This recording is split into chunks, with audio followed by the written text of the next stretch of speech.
I want this whole thing I want to be overturned, become democratic, so I go to Cuba and fish. Because those waters are fairly virgin, because any Cuban with a boat is already in Miami. You're listening to Let Me Tell You Why You're Wrong.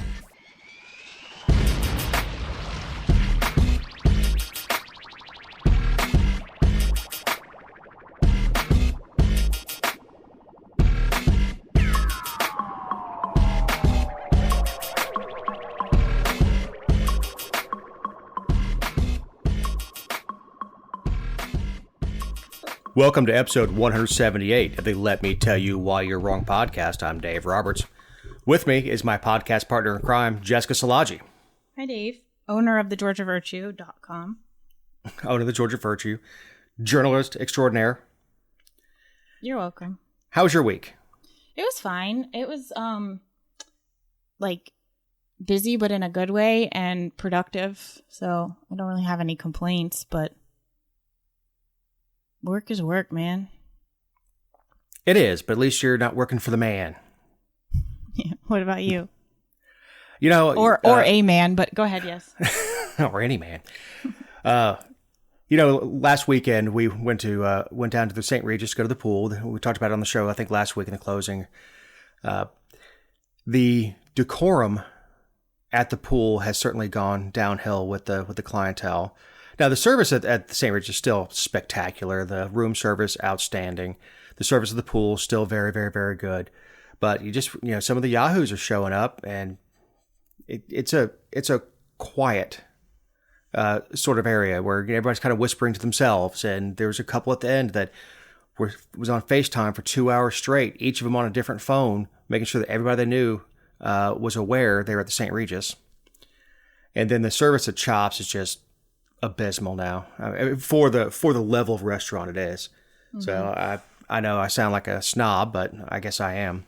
Well, you are, and it's okay. I mean, we this is a safe space, so you don't have to be shy. But we were talking about it before the show, just decorum. And when you were explaining it as you did, I mean, decorum hasn't just gone downhill at the St. Regis. It's in general in public. People, I mean, we've all been places where someone's on speakerphone or FaceTime in public, and we have to be, in a doctor's office or something, and you're just like, this is insane. And we're supposed to just tolerate it. And then, I mean, sure, it's their space. It's a public space.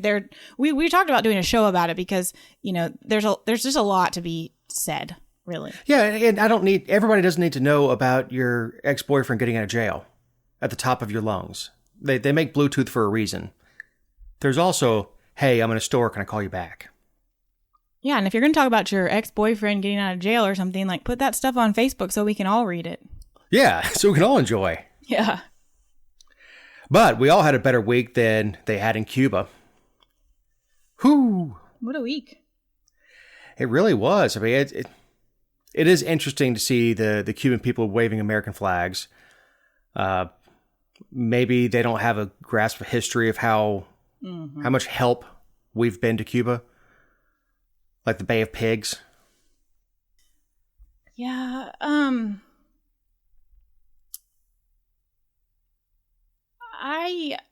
don't know. Look, that government is oppressive. It should be overturned, just not by us.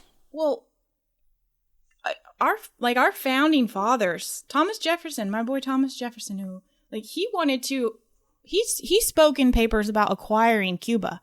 John, I mean, it was a discussion all the way up until I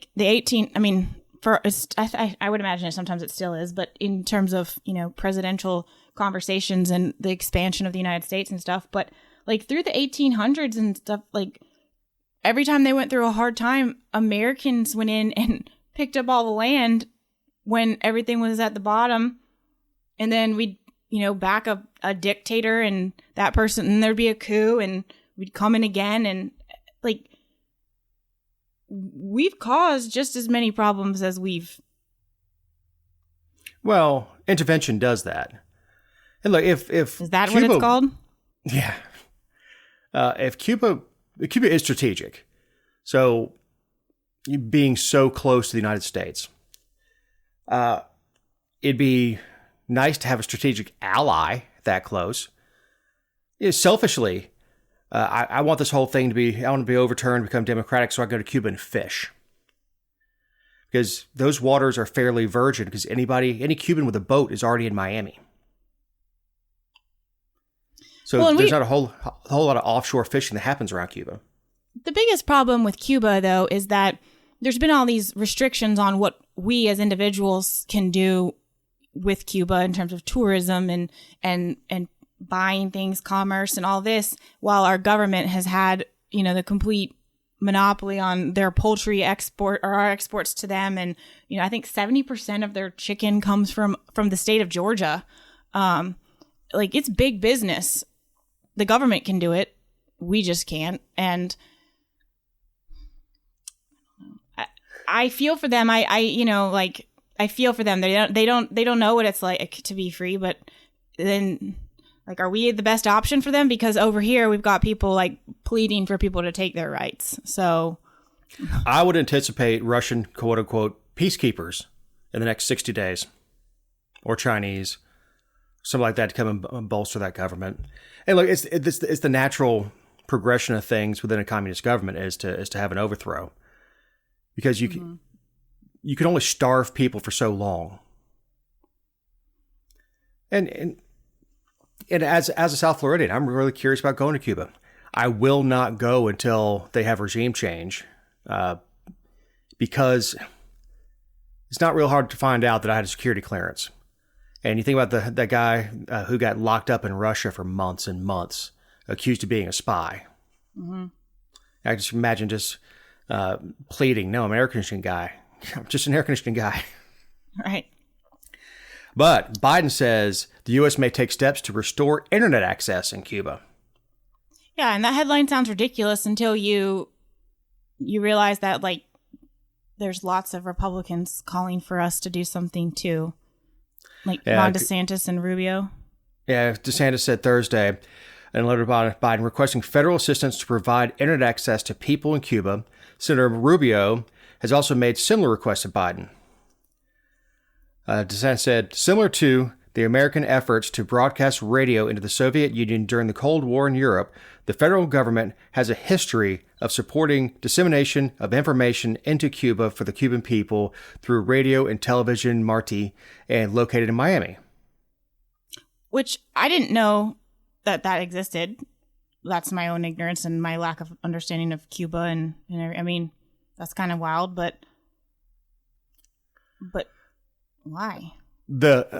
All right. So when you control the flow of information, you control the narrative. And information dissemination is a key word, is a buzzword. That's psychological operations. That's what it's called. When the other guy does it, it's propaganda. When we do it, it's information dissemination. Mm-hmm. And that's straight out of the book. In the 37 Foxtrot class, straight out of the book, information dissemination. So if we control the internet, we control what stories they read. Now, we can say that, we're just giving them access to everything. And the opposite is true of what their government is doing, is they absolutely control what stories they can read and all that stuff. So we had Radio Free Europe. We've had a long history of that. We even have an airplane. It's called an EC-130.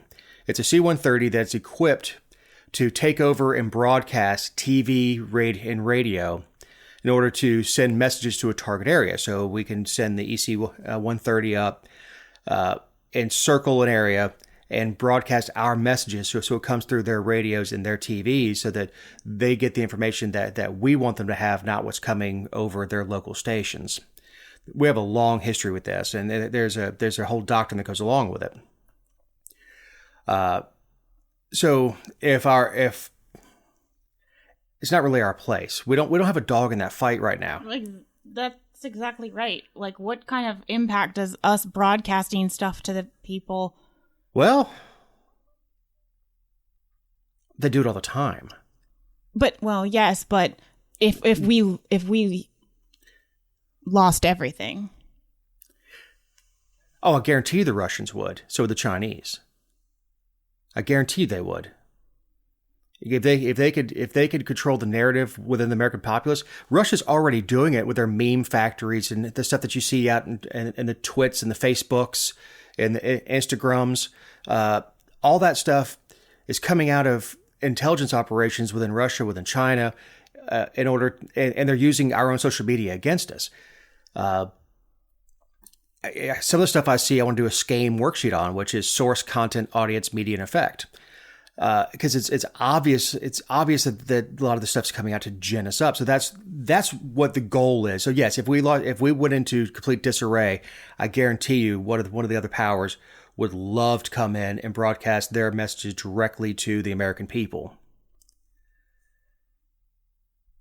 It's the game. There's an entire game around propaganda and psychological operations. We do it, they do it, and we both point to each other going, how dare you send propaganda to our country. But if you take to the sea, you will not come to the United States. Cuban refugee DHS Secretary Alejandro Mayorkas tells other refugees, quote, if individuals establish a well-founded fear of persecution or torture, they are referred to third countries for resettlement. They will not enter the United States. That's pretty strong, man. That's real strong, considering the leaky border that we have on the south end towards Mexico. And we're told those refugees that are running from economic problems, and then you're finding people who are actually being shot and tortured, going, no. Well, not here, Hoss. If you can prove it, we'll send you somewhere else, though. Right. Exactly. So we've got, we bring Syrian refugees here.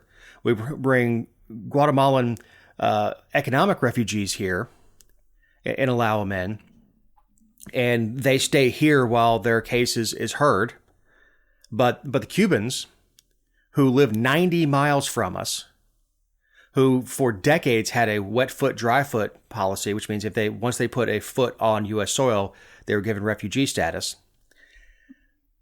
And then say, we're going to send you somewhere else. Yep. Oh yeah.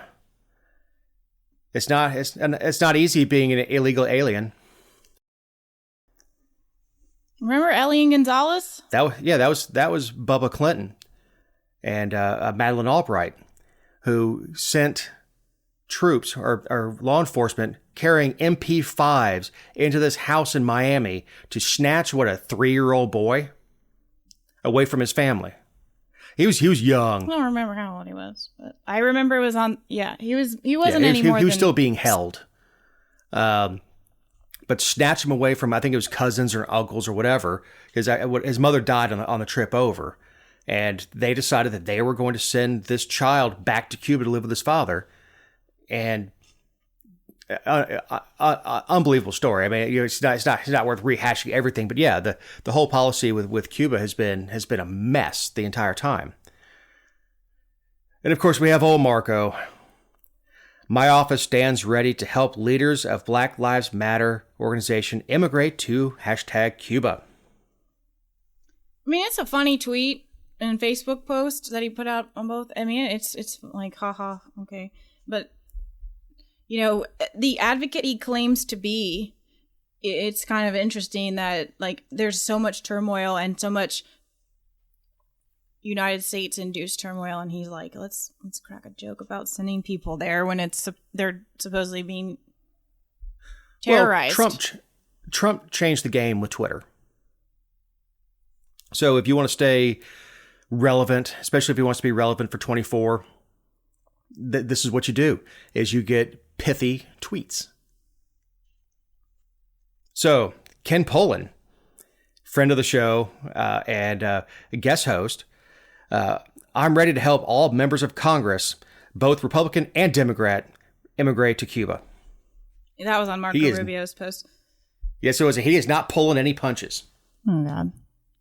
Well, I told you you'd hate it. And we're gonna move on because I said 5 minutes for this topic, and we're way past that. But the funnier comment under Ken's was that someone was like, "Ken, what did Cuba do to deserve that?"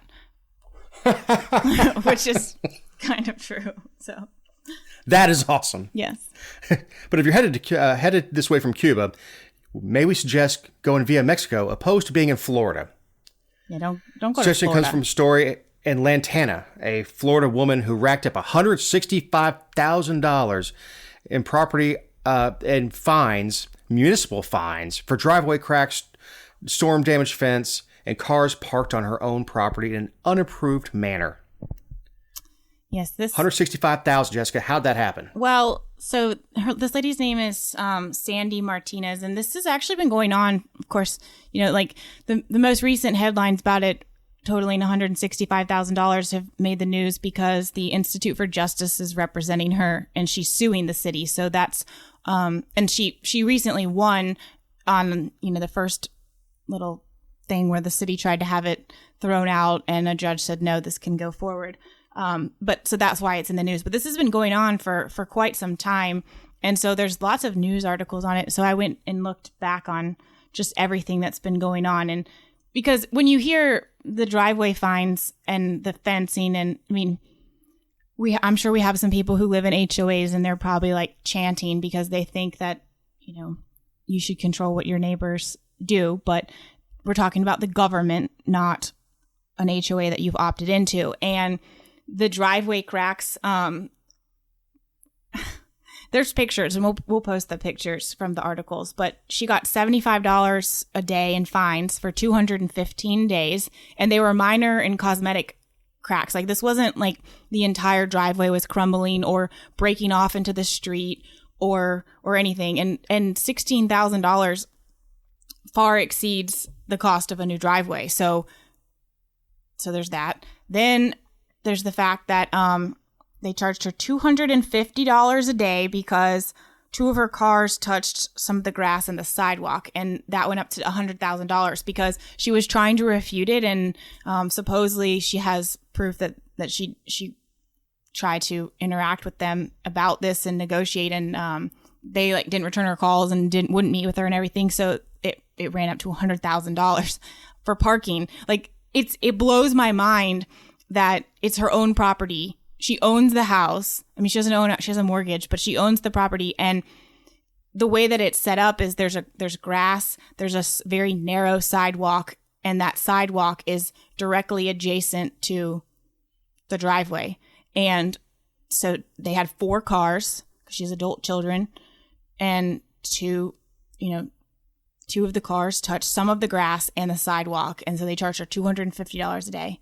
And then the fence ticks me off the most because it was destroyed by a storm, and her insurance said, yes, we'll cover it.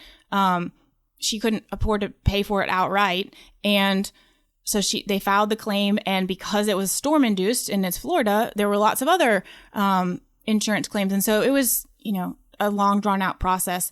And they charged her $125 a day for 379 days for a total of $47,375.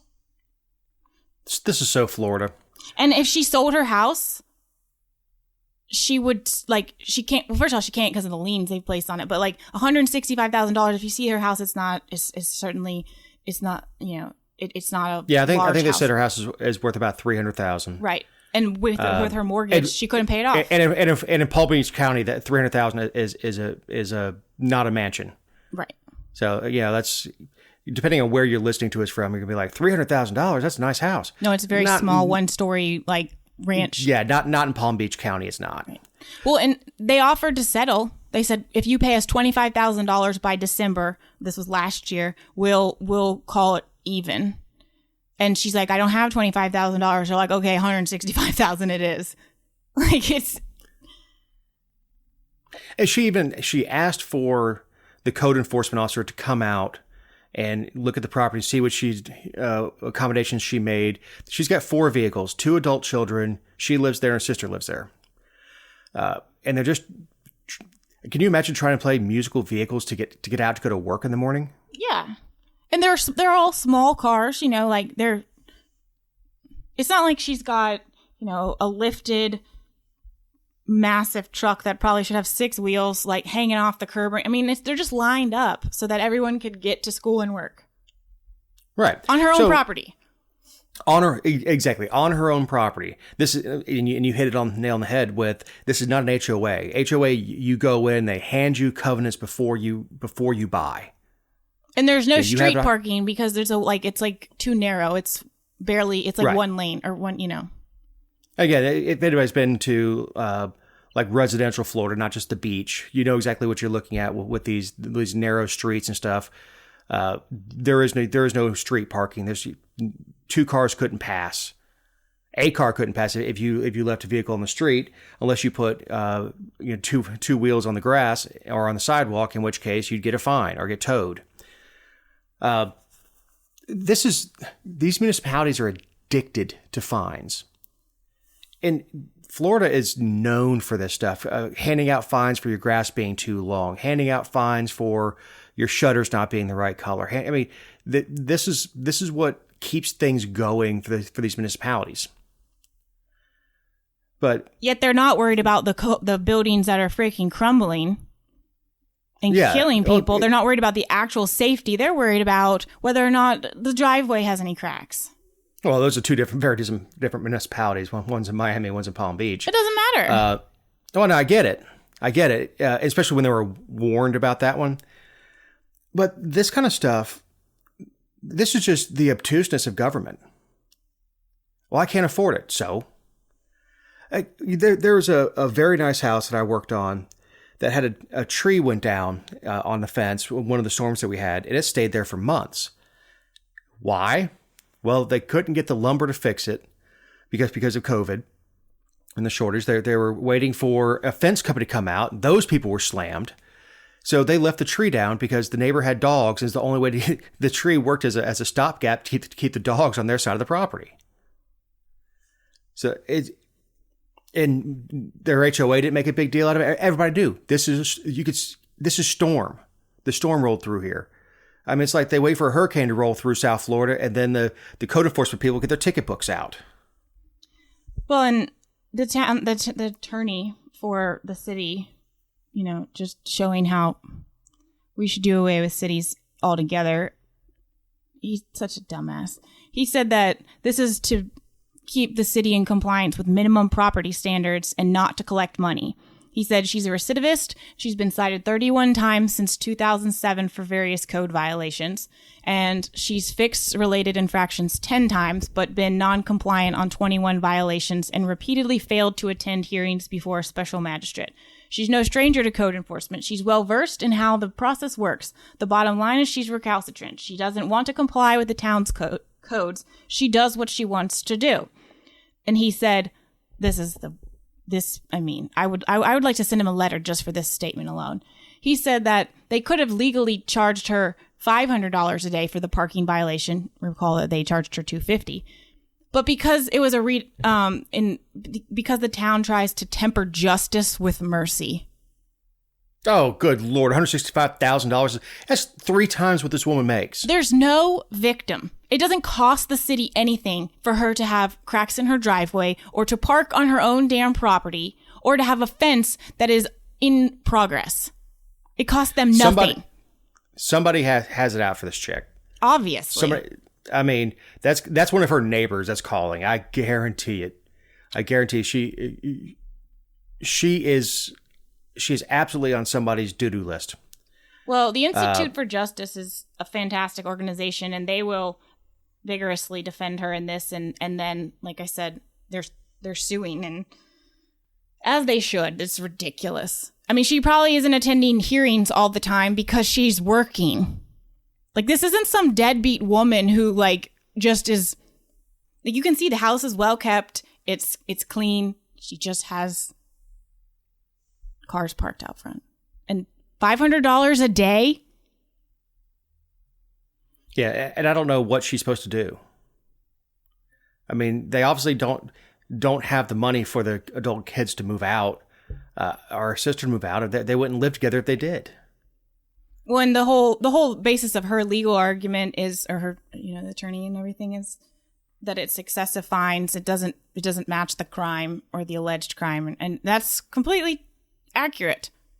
In what universe is $165,000 for aesthetics legit? Right. Not even in Beverly Hills. Like it doesn't. Yeah, bending a single blade of grass with your tire. Boom. $250 or whatever it is per day. But hey, this is a good time to remind you that these are our opinions and not those of anyone not on the show or any respective companies for which we may work, own, or otherwise associate ourselves with on a regular or irregular basis. Also, you can find other episodes and relevant stories over at thegeorgiavirtue.com. Good job, Dave. Good job. I can write what you read. Or I can read what you write. City of Columbus agreed last week to pay $500,000 in a settlement to a lawsuit brought by the family of a Hispanic man who died in a struggle with police officers in 2017. Jessica, what happened? Did you follow this story before the outline? No. Okay, neither did I. So but I did do a lot of research on it because it intrigued me because, first of all, it happened in 2017. Second, it's, well, let me go in order. So here's what happened. So the guy was, arrested or they were attempting to arrest him for disorderly conduct. He had called the police for something. There was a dispute going on with his mother or something. I don't know, but they ended up arresting him. The GBI came in, because on the way to the hospital, he died, in an ambulance because he started having some reactions, I guess. And they called, and so the GBI crime lab deemed it a death by methamphetamine toxicity. And then the GBI amended the report in 2020, so 3 years after this guy died, to say that he died by homicide, and it was a direct result, sudden cardiac death following a struggle with law enforcement, including prone position restraint, complicating acute methamphetamine toxicity. That is the legal definition: homicide dash sudden cardiac, basically blaming the cops, the GBI. Just remember that. The GBI is not a friend of the cops. So, and then of course, I guess the guy had said, there's lots of varying different stories. The family of his name was Hector Arreola, I believe. And his family. It's better than I was going to pronounce it. His family, of course, filed a lawsuit. The NAACP came in and they've said that it was like George Floyd, and they said he said 16 times that he couldn't breathe while an officer sat on him for more than 2 minutes. And then the lawsuit says 10 times. I don't know how many times it actually was, but it at some point, he said, I can't breathe. And like I said, there was 2 minutes times that elapsed while they were trying to arrest him. And then he was transported to the ER by ambulance. But so, like I said, there weren't going to be any, like they usually are. The Columbus police officers were placed on administrative leave, and the civil suit was filed. And then this June, it went before a U.S. District Court judge who said that because the office. So, I forgot something. Our friend Mark Jones, DA Mark Jones, the one who did donuts in the parking lot of the city center and everything. When he got sworn in, he said he was going to look into bringing criminal charges against these officers 4 years later now, for murder, because that's the only thing where the statute of limitations hasn't run out. And the officers were like, no, you can't, please don't bring the civil suit right now, because we can't defend ourselves in the civil suit. Don't allow it to go forward. If we do, we'll be incriminating ourselves in what could possibly be the criminal case. Well, Mark Jones pushed on. He pulled a Jackie Johnson and appointed his own special prosecutor to investigate, which you're not supposed to do. You're supposed to go through the Attorney General's office. If you recall, we talked about that a lot on the show, but he appointed his own special prosecutor, who is his former campaign manager. Oh, Lord. Yes. And so they've been investigating. So the attorneys for the police officers filed an injunction saying, don't let this wrongful death suit go forward right now. We can't, the judge Judge Clay Land said, no, the suit is going to go forward because despite the concerns about what the district attorney might do to indict them, the judge said in his order that he doesn't believe they can be successfully prosecuted for a crime. Well, as we all know, it doesn't matter if that's the truth or not. Like if a district attorney wants to be vindictive, they're going to be vindictive. If they'll do whatever the hell they want. So the city of Columbus settled, and there was a stipulation in there that said, the officers do not consent to this. We maintain that we did nothing wrong. The city offered the settlement without the officers' consent, and they expressly deny any and all liability, responsibility, and potential liability, and it shall not be construed as an admission of liability. So the family got $490,000 for the guardian of his young child and $10,000 to his estate for his dad. Look, yeah, this is 100% political. The cause of death was not changed until after George Floyd, till after the protests. So if we think about when it was changed, the world, the country was on fire. Yeah, but what the hell is wrong with the GBI? I have no Who's making clue. these decisions? I mean, honestly, what new evidence do you have? And I can tell you they didn't have any new evidence because I went and looked up the articles on the subject. Like, what are you doing? Okay, everybody says I can't breathe. If you can, but if you're saying it, you can breathe. Yeah. The guy was high on meth and was restrained for 2 minutes, not 20 minutes like Derek Chauvin. 2 minutes. While they got control of somebody who was aggressive and on methamphetamine. So much so that the true cause was an overdose. Yeah, the cardiac arrest from the struggle only contributed to, it said that it exacerbated or contributed to, it didn't, but they still labeled it a homicide afterwards. But right, they still even contended that the meth was the underlying issue. Right. If he's not on meth, he's alive today. Well, you kneel on me for 2 minutes, I'm probably going to be fine. Not going to be very happy, but be fine. Well, I think it's what the GBI did is absolute horse. And what Mark Jones did in saying when he got elected, I'm going to reopen this and I'm going to appoint someone and not have an independent party investigate, and that person is going to be my campaign manager. I mean, the whole thing just reeks of Glynn County but our justice system as a whole, and why nobody has any faith in it. But the family of the man who died, they started this foundation named after him, and they said the purpose is to provide a voice and an assistance and healing to victims who have suffered the injustice of police violence. And but they didn't. None of the money that is given to them from the city is going to this foundation. And in a statement, they said they're pleased that the matter has been resolved and hope that the resolution can provide a measure of healing for the community. So let me get this right. They haven't mentioned anything about the criminal charges. I looked. They have not said anything. It doesn't seem like they really care. But a check is step one for healing. Is it always? Man, it's a money grab. It is I understand what Columbus is doing. Here's $500,000, go away. Well, Columbus, and honestly, it was supposed to. It would cost the city more to fight it. Yes, the city was supposed to. It was supposed to go before a jury trial in August. I think on August 9th, and the city went into executive session at their meeting earlier this month and agreed. And of course, the city's not writing a check. That's their insurance company that will pay out, and the city's premiums will go up, and there'll be a cost adjustment there. But the city isn't out $500,000. But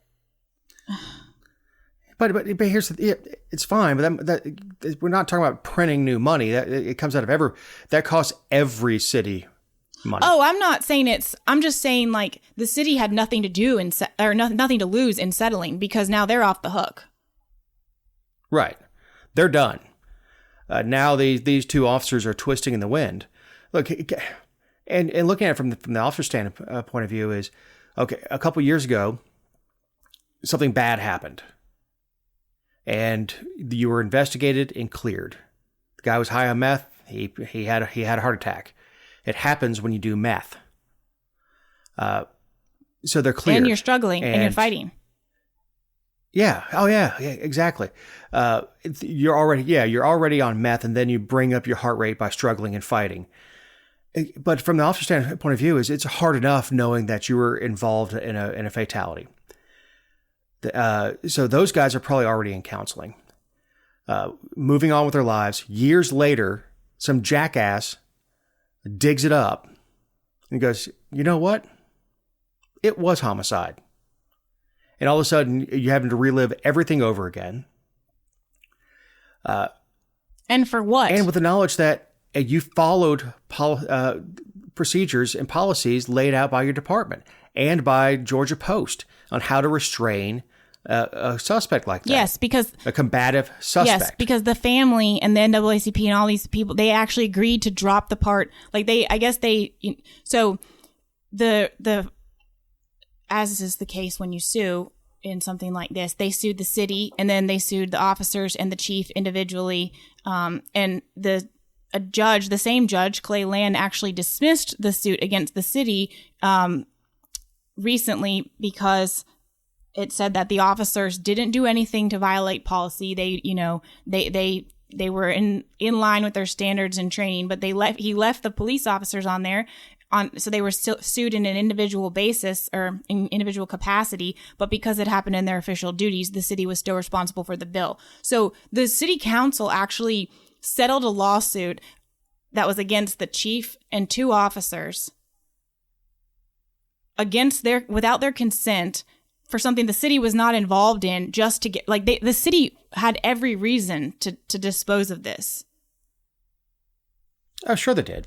And I don't know what you're supposed to do with a combative suspect like that. Let him You're supposed go. to handcuff him. That's what these people want. Let him beat himself to death on the pavement as he's handcuffed. Roll him on his back and kneel on his chest. I mean, what are you supposed to do? Ask him nicely, offer him a backpack and a hug, and This guy wasn't walking down the street and 2 officers like, "Hey, you want to go mess with that guy? Come on." This was a police interaction where he became combative. It was obvious that he was on something. It was obvious that he was dangerous to himself or people around him. And they tried to place him under arrest. And he got combative, so he got restrained. And I think 2 minutes is a completely reasonable amount of time. Even if he couldn't breathe for 2 minutes, you're going to be okay. But it wasn't 2 minutes, like you said. It wasn't 2 minutes, and it's not unusual for 2 officers to handcuff somebody, especially a male. I mean, sometimes it takes 2 officers or 3 officers to combat or to take down a flailing female who's not, 6 foot or. And certainly not of her right mind. And this guy was not of his right mind. If this guy was sober, they say, "Hey, you're under arrest." Okay. Or run or whatever else. This guy had meth and all of a sudden he saw an S on his chest. I'm going to fight these 2 cops. Well, Mark Jones is an idiot for doing this. It shows that, he's politically driven and he doesn't care about the law. He cares about the optics. And somebody needs to bring more attention to this about the GBI, because how many other cases have they done this with? 4 years. 3.5 years to change it. But I mean, and when if that goes to trial, how are you going to explain that as the GBI? Oh, well, it was kind of tough around the nation, and so we just thought it'd be in the best interest to change it. Well, maybe someone should contact our attorney. Wait a minute. Yeah, he doesn't care. He's too busy doing a sign barbecue tour around the state to get reelected. Right. Instead of actually doing attorney general stuff. The GBI has to be held accountable to someone.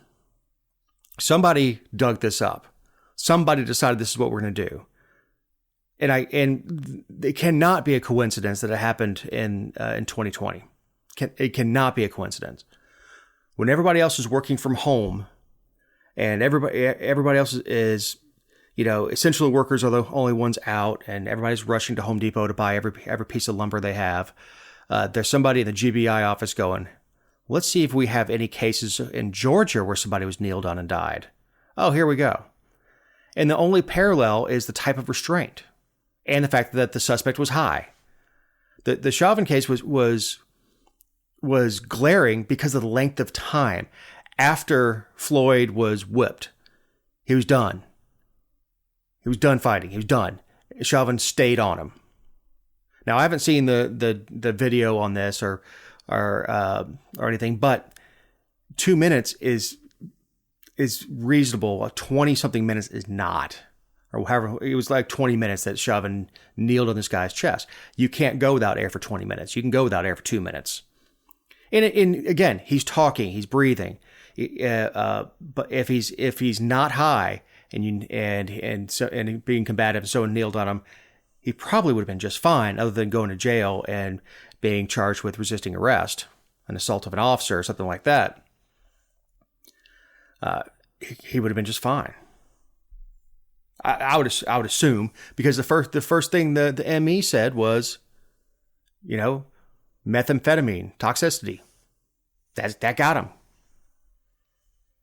So, disgraced, suspended, and allegedly guilty, Insurance Commissioner Jim Beck finally appeared in court on his charges that date back to 2019. Yep, he sure did. And it's mail fraud, wire fraud, money laundering, and filing false tax returns. There was an amendment to his indictment. A grand jury added a couple of those. Mail fraud, of course, because they add that to everything, and the false tax returns. But they think it's going to last 2 weeks, the trial. Whatever, I guess. But they had 3 witnesses testify last week, and all 3 of them worked for Beck in some capacity over the last couple years before he was indicted. And it's freaking horrible what they said. I mean, it's bad. So, and it's I don't know. So there's 3 people. There was a husband and wife, Steve McCaig and Sonia McCaig, and then Matthew Barfield, who is also related to Jim Beck. I can't remember if he's a cousin or a nephew or what, but remember there was the Georgia Underwriting Association, which is like a state mandated thing and state regulated, and anyone who pays, or any company that sells insurance policies of any kind, pays dues and pays a fee or to this organization. So it's basically like funded by the insurance industry in Georgia. And Beck was the director of it, and then he had these shell companies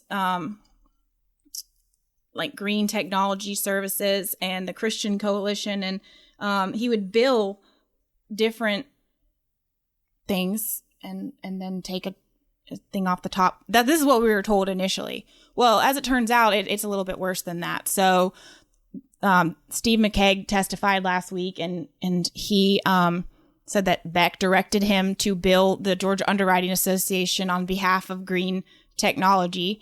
And the Georgia Underwriting Association was paying that company $200,000 to provide reinsurance against water damage, which is when like another company buys some of the risk. Some of the risk. And so, and then Beck told McCaig to put his own fees into the bill for Green Technology and like lump it all together. And then he would send them to, he would cut the checks to Green Technology and then send them to Beck. Then his wife gets up there and says that she was responsible for reviewing insurance applications for the Georgia Underwriting Association for property owners who couldn't find insurance elsewhere. And it's like a state mandated thing. So that's why this is such a big deal, the Georgia Underwriting Association. But she testified, like, her big thing was like, we actually did real work there. And we actually did provide, property insurance process the applications for people who couldn't get it. But she was directed by Beck to roll her bill in to the Georgia Underwriting Association to the tune of $28,000 and $28,700 a month. And then mark up the price for 5% fee for herself. So they were running that through there. And then allegedly, Matthew Barfield, this one's my favorite. He said that he was told to create hundreds of thousands of invoices from vendors he never met. And when he was paid by Beck's company, he returned 90% of it, mostly in cash, to Beck. He maintained that he, Barfield, didn't do anything wrong and that he gave Beck bags full of cash from various vendors for 5 years. And when asked if that was a flag for him, he said, "Never. I have always trusted him. He never gave me a reason not to." And then he testified that he isn't a millionaire and he knows nothing about insurance. And sometimes the cash was delivered in McDonald's bags or bags from other restaurants. Oh, God. Yeah, that sounds above board. I mean, that would be a flag for it. And this, like, this guy's like he's not like he's 17. Like, this is a grown adult. The McCags, I guess, we don't know how the feds found out about this. And this is totally speculation, but they distanced themselves from Beck before he got indicted, and they started seeing things that they didn't like and were, it seems like, more than willing to testify. Barfield's family, so I don't really know how he falls in, but I'm not saying that the McCags were the informants or the ones that tipped them off, but they were certainly extremely compliant in whatever the investigation was, because they just, hemorrhaged paperwork and information and explanation, and their testimony reflects that. And they don't want anything to do with Jim Beck now. They didn't say, "Oh, he's done nothing wrong," and I didn't see any flags with that, like Matthew Barfield did. When you're dropping off bags of cash, McDonald's bags. I mean, you know something shady. That's like, and there's some deals. Drugs level. There's some deals that, there's some deals that are done in cash. There are lots of deals done in cash.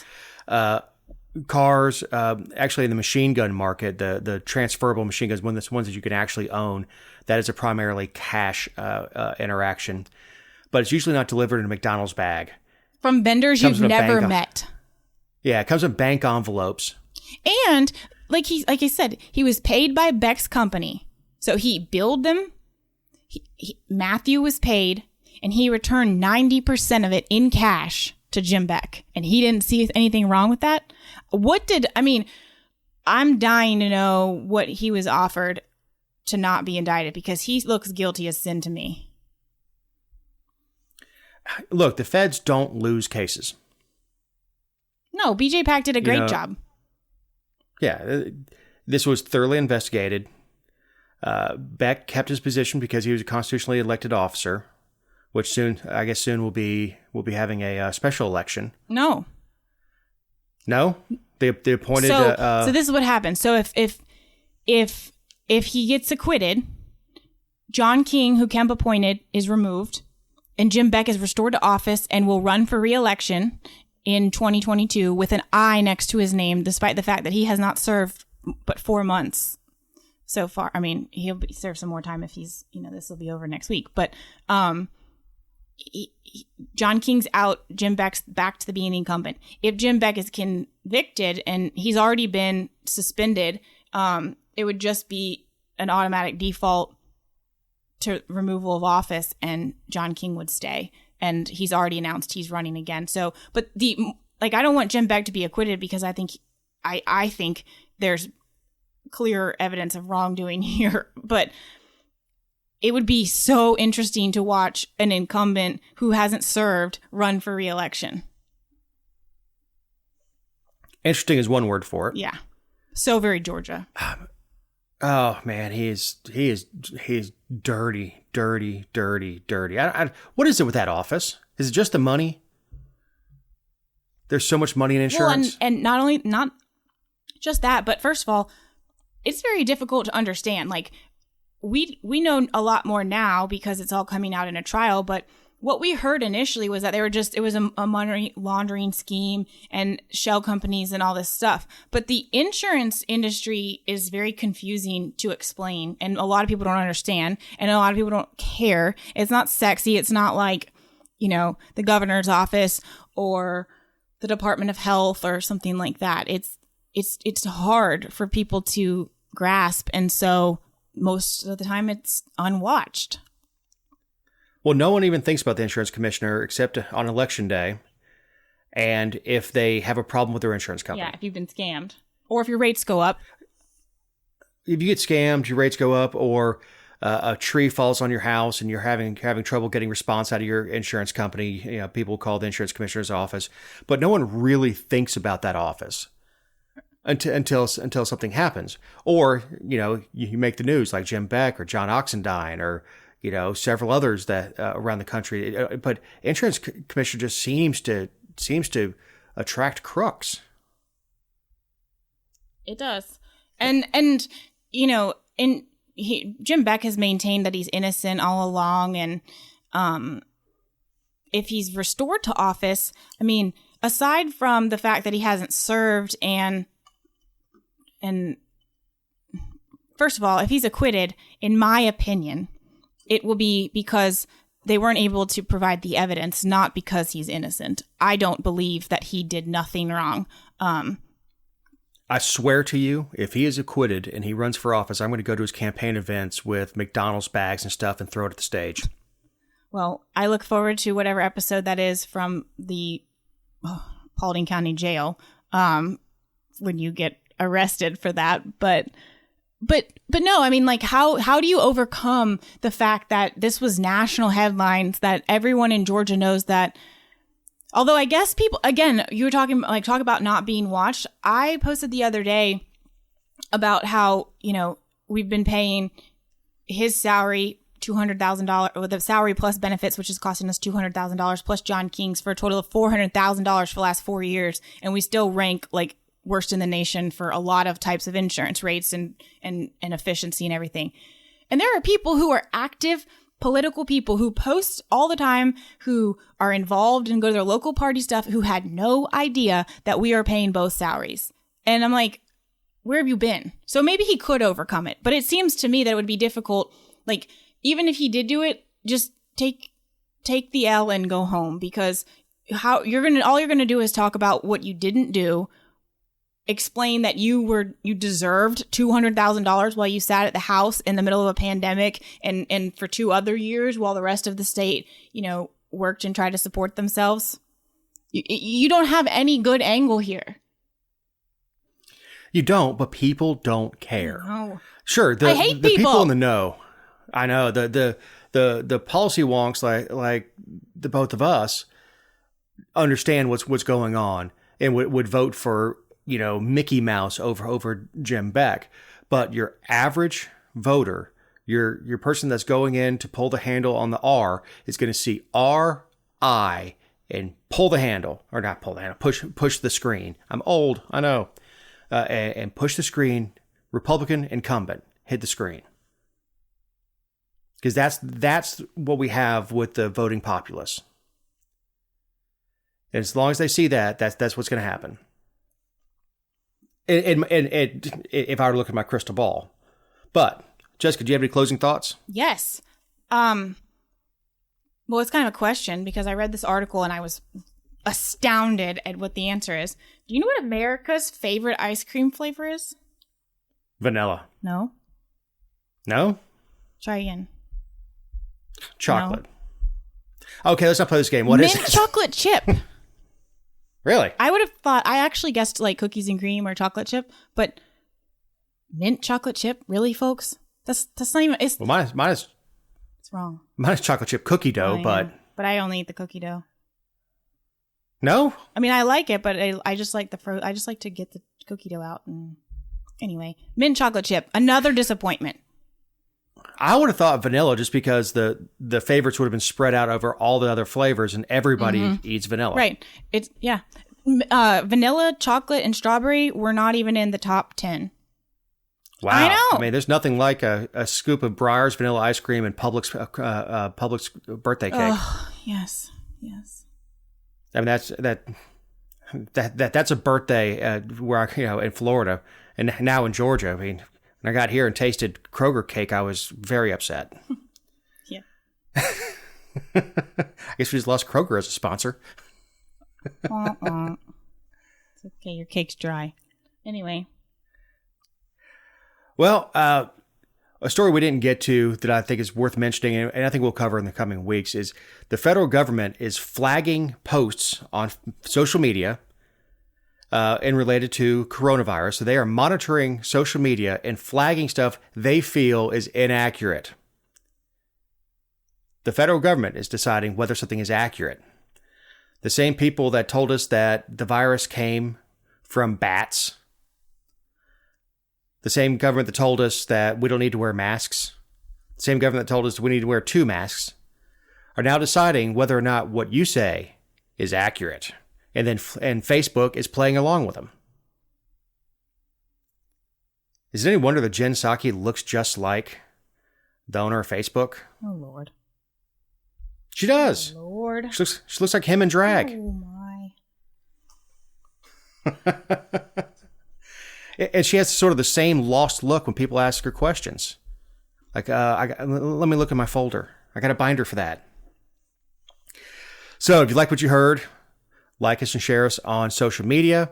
Give us a thumbs up and a review on on whatever platform you use to listen to us. If you don't like what you heard, give us a thumbs up anyway. We can use it. If you have any comments, complaints, address them to Jessica. That's 1 complaint per week. That is Jessica's policy. And yes, I know there has to be at least 4 things I said that were inaccurate. Tiffany's going to tell you. Thank you all. I know. So for Jessica Szilagyi, my co-host, for Eric Cumby, our editor, I'm Dave Roberts. Have a great week.